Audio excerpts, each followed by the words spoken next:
எல்லாருக்கும் வணக்கங்க. அனைவருக்கும் இனிய தமிழ் புத்தாண்டு நல்வாழ்த்துக்கள். மேசராசியில் பிறந்தவங்களுக்கு உண்டான முழுமையான தமிழ் புத்தாண்டு பலனை தானுங்க ஆதாரபூர்வமாக இந்த பதிவில் நம்ம பார்க்க போகிறோம். வரக்கூடிய தமிழ் வருடமான பராபவ வருடத்தில் கோட்சார ரீதியாக வரக்கூடிய கிரக அமைப்புகள் மேசராசியில் பிறந்தவங்களுக்கு எந்த மாதிரியான மாற்றங்களை ஏற்படுத்த போகுது. விரயஸ்தானம் பலம் பெறுது. வருடத்துடைய தொடக்கம் அன்றே மேஷ ராசியாதிபதினு சொல்லக்கூடிய செவ்வாய் மேசராசிக்கு 12வது பாவகத்தில் இருந்து 12வது பாவகத்துக்கு அதிபதி குரு பகவானை பார்க்கக்கூடிய தருணத்தில் தான் இந்த வருடம் பிறக்கப்படுது. அதுபோக தொழில்ஸ்தானாதிபதி லாபஸ்தானாதிபதினு சொல்லக்கூடிய சனி பகவானோட 3வது பாவகத்துக்கு அதிபதி தைரியஸ்தானாதிபதி ருணரக சத்துருஸ்தானாதிபதினு சொல்லக்கூடிய புதனுடன் சனி பகவான் செவ்வாய் புதன் இந்த 3 பேருடைய சேர்க்கை 3 பேரும் 12வது பாவகத்தில் மறைஞ்சிருக்கிறது மிகப்பெரிய பலம் மேஷராசியில் பிறந்தவங்களுக்கு. இன்றைக்கி சம்பாதிச்சவங்க சாதிச்சவங்க செல்வந்தராக இருக்கிறனுங்க அப்படின்னு சொல்லக்கூடியவங்க எல்லாருக்குமே இந்த பிரபஞ்சம் ஒரு சந்தர்ப்பம் கொடுத்துருந்துருக்கும் இல்லை. அந்த சந்தர்ப்பத்தை சரியான முறையில் பயன்படுத்திக்கிட்டவங்க தான் இன்றைக்கி மேலுக்கு இருக்காங்க. 1000 பேருக்கு 2000 பேருக்கு வேலை கொடுக்கக்கூடிய ஒரு நிறுவனத்தாராக இருக்கிறாங்கன்னா அவங்களுக்கு இந்த பிரபஞ்சம் ஒரு முறை ஒரு சந்தர்ப்பம் ஏற்படுத்தியிருக்கும். அந்த மாதிரியான ஒரு வாய்ப்பை தான் மேஷராசியில் பிறந்தவங்களுக்கு இந்த பராபவ வருடத்தில் கோட்சார ரீதியாக வரக்கூடிய கிரக அமைப்புகள் ஏற்படுத்தும். ஆதாரம் என்ன சார் அப்படின்னா 2 விதமான ஆதாரம் இருக்குதுங்க. திருக்கணித பஞ்சாங்கம் இருக்குதுங்க, வாக்கிய பஞ்சாங்கம் இருக்குதுங்க. எது எப்படி இருந்தாலும் இப்போ அது வசதியா இது வசதியா அந்த வாதம் வேண்டாம். இப்போ குரு பகவான் இந்த பராபவ வருடத்தில் பயிற்சி அடைகிறார். அதாவது வாக்கிய பிரகாரமும் சரி திருக்கணித பிரகாரமும் சரி. முதல்ல வாக்கிய பிரகாரம் 26ஆம் தேதி மே மாதம் 26ஆம் தேதி பயிற்சி அடைஞ்சிருவார். ராசிக்கு 3வது பாவகத்தில் இருக்கக்கூடிய குரு பகவான் 4வது பாவகத்துக்கு கேளப்பா குருபதி 3ல் கெடுதி மெத்தை செய்வேனடா வேந்தன் தானும் ஆளப்பா அகத்திலே களவும் போகும் அப்பனே அரிட்டமடா சிசுவுக்குத்தான் குரு 3ல் இருக்கிறது. பொருளாதார ரீதியாக பாதிப்புகள் ஏற்பட்டிருக்கும். மேசராசியில் பிறந்தவங்களுக்கு செய்யாத தப்புக்கு செஞ்சென்ற பேர் வந்திருந்திருக்கும். வாங்காத பணத்துக்கு வட்டி கட்டுற மாதிரி சூழ்நிலைகள் ஏற்பட்டிருந்திருக்கும். உழைப்புக்கு தகுந்த உயர்வு இல்லை, வாழ்க்கைக்கேற்ற வளர்ச்சி இல்லை, பல விதமான ஆதங்கத்தில் இருக்கக்கூடிய மேசராசியில் பிறந்தவங்களாக நீங்கள் இருந்தால் இந்த குரு பகவானுடைய பயிற்சி காலம் பிரமாதமாக இருக்கும். சார் அப்படி என்ன சார் ஆஹா ஓஹோன்னு பலன் கொடுத்துட்டு போகுது. 4வது பாவகத்தில் குரு பகவான் உச்ச நிலையில் வரார். அதுபோக உங்களுடைய ராசிக்கு 8வது பாவகத்தையும் உங்கள் ராசிக்கு 10வது பாவகத்தையும் உங்கள் ராசிக்கு 12வது பாவகத்தையும் குரு பகவான் பார்ப்பார். அப்போது 8வது பாவகம்னா திடீர் அதிர்ஷ்டம், வராத பணம் வந்து சேரும், தாரவாத்த பணம் வந்து சேரும். அடுத்தவனை நம்பி ஒரு காரியத்தில் இறங்கணுங்க, ஏன்டா இறங்கின எதுக்கடா இறங்கணுன்ற அளவுக்கு ஆயிடுச்சு.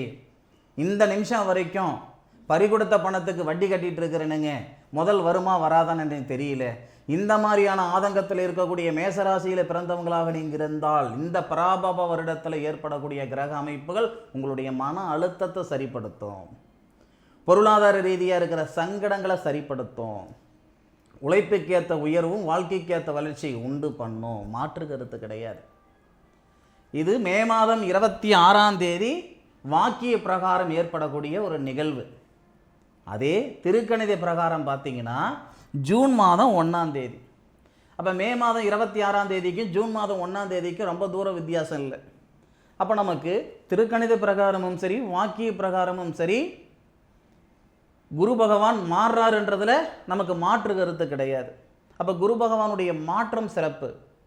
அதுபோக அடுத்தடுத்து வரக்கூடிய கிரக அமைப்புகள் மேஷராசியில் பிறந்தவங்களுக்கு மிகப்பெரிய மாற்றத்தை கொடுக்கும். இதில் இன்னொரு விஷயம் சொல்லிக்கிறேனுங்க. இந்த வருடத்துடைய தொடக்கத்திலேயே தனகாரகன் சொல்லக்கூடிய கிரகம் யாருன்னு கேட்டிங்கன்னா மேஷராசியில் பிறந்தவங்களுக்கு சுக்கிரன். தனகாரகன் சுக்கிரன், தனகாரகன்னா குரு. எல்லாருக்குமே தனகாரகன்னா குரு. தனஸ்தானாதிபதி தான் மேஷராசியில் பிறந்தவங்களுக்கு சுக்கிரன். சுக்கிரன் தன்னுடைய சுயசாரத்தில் சுக்கிர பகவான் பரணி நட்சத்திரம் 4வது பாதத்தில் 23 டிகிரியில் இருப்பார். இந்த வருடத்துடைய தொடக்கத்தில் இங்கே நான் எழுதலை, அவ்வளோதான், 23 டிகிரியில் தான் இருப்பார். பரணி நட்சத்திரத்தில் இருக்கக்கூடிய தனஸ்தானாதிபதி தன்னுடைய சுயசாரத்தில் இருந்து உங்கள் ராசிக்கு 7வது பாவகத்தை பார்ப்பார். இந்த தனகாரகன் சொல்லுவோம் இல்லைங்களா, குரு தானே தனகாரகன். அப்போ அந்த குரு உங்கள் ராசிக்கு, இதுதான் உங்கள் ராசி, அப்போ உங்கள் ராசிக்கு 3வது பாவகத்தில் இருக்கிறார். அப்போ 3வது பாவகத்தில் இருக்கக்கூடிய தனகாரகன் உங்கள் ராசிக்கு 7வது பாவகத்தை பார்க்கிறார். அப்போது குடும்பஸ்தானாதிபதி, தனஸ்தானாதிபதி, தனகாரகன், புத்திரகாரகன், புத்திரஸ்தானாதிபதி சூரியனுடைய பார்வையும் 5வது பாவகத்தைப்படும். அப்படி இருக்கிற பட்சத்தில் இந்த பராபவ வருடத்தில் கோச்சார ரீதியாக வரக்கூடிய கிரக அமைப்புகள் மேஷராசியில் பிறந்தவங்களுக்கு புத்திர வளர்ச்சி ஏற்படுத்தும்.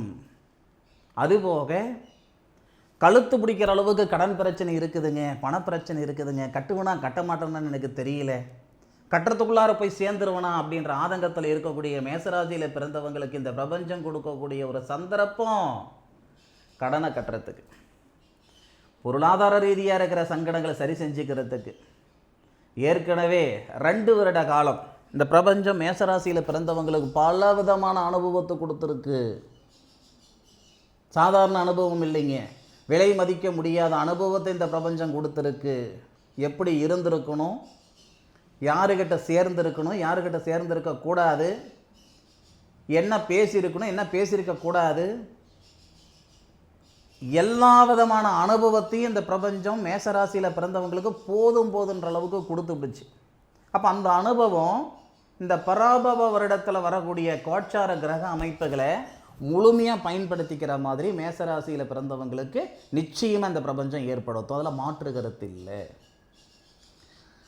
மன வாழ்க்கையில் இருக்கிற சங்கடங்கள் சரியாகுது, ஆதாரம் இல்லாமல் சொல்லிக்கல. திருமண ஸ்தானாதிபதினு சொல்லக்கூடிய சுக்கிரன் திருமண ஸ்தானத்தை பார்க்கிறாரு. திருமண ஸ்தானாதிபதி சொந்த நட்சத்திரத்தில் திருமணக்காரகன் திருமண ஸ்தானாதிபதி சுக்கிரன் தான் மேசராசியில் பிறந்தவங்களுக்கு.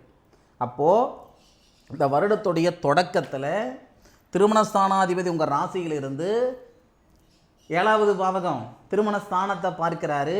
உங்கள் ராசிநாதன் செவ்வாய் உங்கள் ராசிக்கு 12வது பாவகம் ஐன சுகஸ்தானத்தில் இருந்து 8வது பார்வையாக திருமணஸ்தானத்தை பார்க்கிறார். சூரியன் புத்திரஸ்தானாதிபதி 7வது பார்வையாக உச்சத்திலிருந்து நீட்சத்தை பார்க்கிறார். குரு உங்கள் ராசிக்கு 3வது பாத்தியத்தில் இருந்து உங்கள் ராசிக்கு 7வது பாத்தியத்தை பார்க்கிறார். அப்போ குரு பார்வை, சுக்கிர பார்வை, சூரிய பார்வை, செவ்வாய் பார்வை, அப்போ 4 கிரகங்களுடைய பார்வை உங்கள் ராசிக்கு 8வது பாவகம் உங்கள் ராசிக்கு 7வது பாவகத்தை பார்க்கிறது. திருமணத்தில் இருக்கிற தடைகளை முழுமையாக சரிப்படுத்துறது. மன வாழ்க்கை நடக்கலையன்ற சங்கடங்களும் சரியாக போகுது. மன வாழ்க்கை நடந்தது, ஆசை 30 நாள், மோகம் 60 நாள்ன்ற மாதிரி இருந்துருச்சு. இன்றைக்கி திருமணமாகி பிரம்மச்சாரியான இருந்துக்கிட்டு இருக்கிறேனுங்கன்னு சொல்லக்கூடியவங்களுக்கு மறுமணம் நடக்கிறதுக்கான வாய்ப்புகள் உருவாகும். நாகதோஷம் இருக்குது, செவ்வாய் தோஷம் இருக்குது, தாரதோஷம் இருக்குது. தோஷங்களுக்கு பஞ்சம் இல்லை. ஜோசியக்காரங்களுக்கு எப்படி பஞ்சம் இல்லையோ அந்த மாதிரி தோஷங்கள் அவங்க சொல்லக்கூடிய காரணங்களுக்கு பஞ்சம் இல்லை. ஐயா நீங்கள் போகாத கோவில் இல்லை, செய்யாத பரிகாரம் இல்லை, கேட்காத ஜோதிடம் கிடையாது, இது வரைக்கும் நடக்காத ஒரு செயல் திருமணம். இந்த தருணங்களில் இந்த தமிழ் வருடமான பராபவ வருடத்தில் திருமணத்தில் இருக்கக்கூடிய தடைகள் நீங்க போகுது. பணத்தை ரெடி பண்ணி வச்சுக்கிடுங்க. நீங்கள் அசுவனி நட்சத்திரம் அதாவது அசுவினி நட்சத்திரம், பரணி நட்சத்திரம் அல்லது கார்த்திகை நட்சத்திரம் ஒரு பாதம், எந்த நட்சத்திரத்தில் நீங்கள் பிறந்தவங்களாங்க இருந்தாலும் சரி. அசுவினி நட்சத்திரம்ன்றது அற்புதமான நட்சத்திரம், சரஸ்வதி அம்மன் பிறந்த நட்சத்திரம். பரணி நட்சத்திரம் துர்க்கை அம்மன் அவதரித்த நட்சத்திரம். அதுபோக கார்த்திகை நட்சத்திரம் காளியம்மன் அவதரித்த நட்சத்திரம். முதல் ராசியிலே காலச்சக்கரத்தின் முதல் ராசியிலும் 3 பெண் தெய்வங்கள் உருவாகி இருக்கிற நட்சத்திரங்கள். அப்போ நீங்கள் எந்த நட்சத்திரத்தில் இருந்தாலும் திருமணத்தில் இருக்கிற தடைகள் நீங்க போகுது. அதுபோக இந்த 4வது பாவகத்துக்கு வரக்கூடிய குரு எந்த அளவுக்கு நமக்கு யோகத்தை கொடுக்குமோ அதே அளவுக்கு 11வது பாவகத்தில் இருக்கக்கூடிய ராகு மிகப்பெரிய யோகத்தை கொடுக்க போகுது. இதுக்கு முன்னுக்கு ராகு 11வது பாவகத்தில் தானே சார் இருந்தார், இப்போ என்ன சார் புதுசு? அப்படி கிடையாது. இப்போ ராகு இப்போ யாருடைய சாரத்தில் இருக்கிறாரு அப்படின்னா சதய நட்சத்திரத்தில் இருக்கிறார், அப்படி 4வது பாதத்தில் இருக்கிறார். அப்படி அப்போ சதய நட்சத்திரம் 3வது பாதம், 2வது பாதம், 1வது பாதம், அதன் பிறகு நமக்கு அவிட்டம் நட்சத்திரம் 4வது பாதம், 3வது பாதம், பின்னுக்கு தானே வருவார் ராகு. அப்போது ராகுக்கு எது பயிற்சி அப்படின்றது இந்த திருக்கணித பிரகாரம் உண்டு. திருக்கணித பிரகாரம் பார்த்தீங்கன்னா டிசம்பர் மாதம் 7ஆம் தேதி உண்டு, வாக்கிய பிரகாரம் கிடையாது. அப்போ ராகு இருக்கக்கூடிய சூழல் ரொம்ப ரொம்ப சிறப்பாக இருக்கும். அதே மாதிரி இந்த குரு பார்த்தீங்கன்னா அதிசாரத்துக்கு வருவார். அதிசாரத்துக்கு எங்கிட்டு வராருன்னா உங்கள் ராசிக்கு 5வது பாவகத்துக்கு வருவார். இந்த வருடத்தில் நடக்கக்கூடிய நிகழ்வு இதெல்லாம் உங்கள் ராசிக்கு 5வது பாவகத்துக்கு வந்து இந்த இடத்துக்கு வந்து உங்கள் ராசியை பார்ப்பார். இது எல்லாமே மேசராசியில் பிறந்தவங்களுக்கு உண்டான மிகப்பெரிய ஒரு வாய்ப்பு தான். இந்த வாய்ப்புகளை தான் இந்த பிரபஞ்சம் தரப்போகுது. சந்தர்ப்பம் இருக்கும்போது சரியான முறையில் சாதிச்சுக்கிடணும். சம்பாதிக்கிறதுன்றது எல்லாரும் எல்லா நேரத்துலையும் செய்யக்கூடிய விஷயம் தானே. சாதிக்கிறது அப்படி கிடையாது சாமி. இந்த பிரபஞ்சம் தரக்கூடிய தருணத்தை சரியான முறையில் பயன்படுத்திக்கிறவங்க தான் கெட்டிக்காரங்க. பெரியவங்க சொல்லுவாங்க, பட்டம் பார்த்து பயிர் செய்யணுன்ட்டு. பட்டம் பார்க்காம பயிர் செஞ்சோம்னா விதைச்ச விதையே விளையாமல் போயிடும் இல்லையா? அந்த மாதிரி உங்களுடைய கிரகநிலைகள் அறிஞ்சு ஒரு செயல் செய்கிறீங்கன்னா உங்கள் வம்சத்தில் யாரும் வாழாத வாழ்க்கை வாழ்ந்து விடுவீங்க. அதில் மாற்று கருத்து கிடையாது. பராபவ வருடத்தில் ஏற்படக்கூடிய கிரக அமைப்புகள் மேசராசிகளை பிறந்தவங்களுக்கு மிகப்பெரிய மாற்றத்தை தரப்போகுதுன்றதில் ஆச்சரியம் ஒன்றும் இல்லை. மாற்று கருத்து ஒன்றும் கிடையாது. யார் என்ன சொன்னாலும் இந்த வருடத்தில் உயர்றது நீங்கள் உறுதி, ஏன் உருப்படுறது நீங்கள் உறுதி. இது வரைக்கும் யாரோ பிழைக்கிறதுக்கு நீங்கள் கஷ்டப்பட்டுக்கிட்டு இருந்தீங்க. இந்த தருணங்கள்லேருந்து உங்களுடைய உழைப்புக்கு தகுந்த உயர்வு மட்டும்தான் உங்களுக்கு ஏற்படும். உங்களுடைய உழைப்பு உங்களுடைய உயர்வுக்கு மட்டும்தான் சரியாக இருக்கும். ஆக வரக்கூடிய பராபவ வருடத்தை சரியான முறையில் தயவு செய்து பயன்படுத்திக்கிடுங்க. அதே மாதிரி உங்கள் ராசியாதிபதி உங்கள் ராசியில் வரக்கூடிய தருணங்கள் சித்திரை மாதம் 23, 24 தேதிக்கு மேற்கொண்டு உங்கள் ராசியாதிபதி உங்கள் ராசிக்கே வந்துடுவார். அப்போது வைகாசி மாதம் முதல்லன்னு வச்சுக்கோங்க. வைகாசி மாதம் வரக்கூடிய விசாகம் நட்சத்திரம், வைகாசி விசாகம், அந்த தருணத்தில் நீங்கள் எந்த ஊரில் இருந்தாலும் சரி, எந்த நாட்டில் இருந்தாலும் சரி, திருச்செந்தூர் போகிறதுக்கு முயற்சி பண்ணுங்க. இந்த வருடத்தில் வரக்கூடிய ஆச்சரியம் உண்மையிலேயே என்னுடைய உடம்பு சிலுக்கு. இந்த வருடத்தில் வரக்கூடிய ஆச்சரியம் என்னன்னா, வைகாசி மாதம் வரக்கூடிய விசாகம் அன்று உங்களுடைய ராசிநாதன் ராசியில் இருப்பார். உங்கள் ராசியில் ஜென்ம ராசியில் இருப்பார். விசாகம் நட்சத்திரம்னா இந்த சந்திர பகவான் சுபஸ்தானாதிபதினு சொல்லக்கூடிய சந்திரன் 8வது பாவகத்துக்கு வந்துடுவார். 7வது பாவகத்துக்கு வருவார், 8வது பாவகத்துக்கு வருவார். ஏன்னா விசாகம் நட்சத்திரம்ன்றது திருமணஸ்தானம் சொல்லக்கூடிய துலாமில் 3 நட்சத்திரம் வரும். அஷ்டமஸ்தானம் சொல்லக்கூடிய 8வது பாத்தியத்தில் ஒரு பாதம் வரும். அப்போ அதில் வந்து 3 பாதம், இதில் வந்து 1 பாதம். விசாகம் அன்று செவ்வாவுடைய பார்வை, குரு பகவானுடைய பார்வை முழுமையாக உங்கள் ராசிநாதன் உங்கள் ராசிக்கு 7வது பாவகத்தை நிலப்படும். இது பிரமாதமாக இருக்கும். இந்த நேரம் திருச்செந்தூர் போகிறதுக்கு முடிஞ்ச அளவுக்கு முயற்சி பண்ணுங்க. சாமி, என்னால் திருச்செந்தூர் போக முடியலைங்க, நான் சென்னையில் இருக்கிறேனுங்க, இல்லை திருவள்ளூரில் இருக்கிறேனுங்க, இல்லை வேலூரில் இருக்கிறேனுங்க, திருச்செந்தூர் அம்பட்டு தூரம் எங்களுக்கு போகிறது சிரமம். பக்கத்தில் இருக்கக்கூடிய திருத்தணிக்கு முருகருடைய அறுபடையில் ஒரு படைக்கு போயிட்டு வாங்க. வைகாசி மாதத்தில் வரக்கூடிய விசாகம் அன்று எதுக்காக நான் சொன்னேன்ட்டு போயிட்டு வந்து ஒரு வாரத்தில் உங்களுக்கு விவரம் தெரிஞ்சு போயிடும். அதனால் வரக்கூடிய பராபவ வருடம் மேஷராசியில் பிறந்தவங்களுக்கு மிகப்பெரிய மாற்றம். இது மட்டுமே 10 முறை சொல்லியிருக்கேன். அதே மாதிரி இந்த குரு 4வது பாவகத்துக்கு போனதுக்கப்புறம் எழுதி வச்சுக்கோங்க. எத்தனை பேர் உங்களுக்கு வந்து இந்தளவுக்கு கான்ஃபிடண்ட்டாக சொல்லியிருக்கிறாங்கன்னு எனக்கு தெரியல. உங்களுடைய சுய ஜாதகத்தில் எந்த தசை புத்தி நடக்குதுன்னு எனக்கு தெரியாது. ஆனால் இந்த வார்த்தை நடக்கும், நடந்தே தீரும். சொந்த மண்மனை உருவாக போகுது. மேஷராசியில் பிறந்தவங்க இது வரைக்கும் வாடகை வீட்டில் இருந்துக்கிட்டு இருக்கிறேனுங்கன்னா சரியாக மே மாதம் 1ஆம் தேதிக்கு மேற்கொண்டு நிறைய பேர் மண்மனை உருவாக்குறதுக்கு வாய்ப்புகள் உண்டு. வாகனம் உருவாகிறதுக்கு வாய்ப்புகள் உண்டு. வாகன கடன் நீங்க போகுது. மண்மனையில் வாங்கின கடன் நீங்க போகுது. அடமான வச்ச சொத்து மீட்க போகிறீங்க. வாங்காத பணத்துக்கு வட்டி கட்டிகிட்டு இருக்கிறேன், செய்யாத தப்புக்கு தண்டனை அனுபவிக்கிறேன், இது எல்லாமே சரியாக போகுது. ஒரே வார்த்தையில் சொல்லணும்னா, ஒரு ஓட்ட பந்தயம்னா 10 பேர் கலந்துக்கிட்டாங்க, 100 பேர் கலந்துக்கிட்டாங்க, 1000 பேர் கலந்துக்கிட்டாங்க. ஐயா, எத்தனை பேர் கலந்துக்கிட்டாங்கன்றது முக்கியம் இல்லை, அதில் யார் ஜெயிச்சாங்கன்றது தான் முக்கியம். ஒரு மைதானத்தில் ஓடுறவங்க எல்லாமே முன்னுக்கு வர்றதில்லை. முன்னுக்கு வரணுன்ற எண்ணம் மனசுக்குள்ளே இருந்துக்கிட்டு தான் ஓடுவாங்க. ஆனால் வர்றது ஒத்த பிள்ளை ஒருத்தர் தான் வராங்க.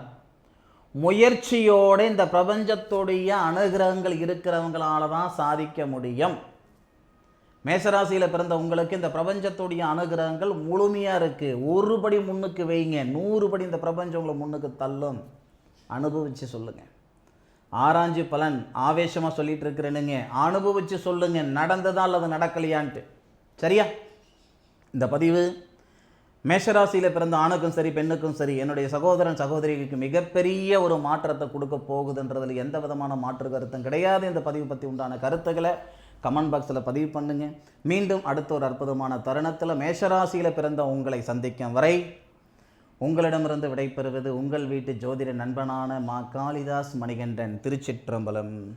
வாழ்க வையகம், வாழ்க வளமுடன்.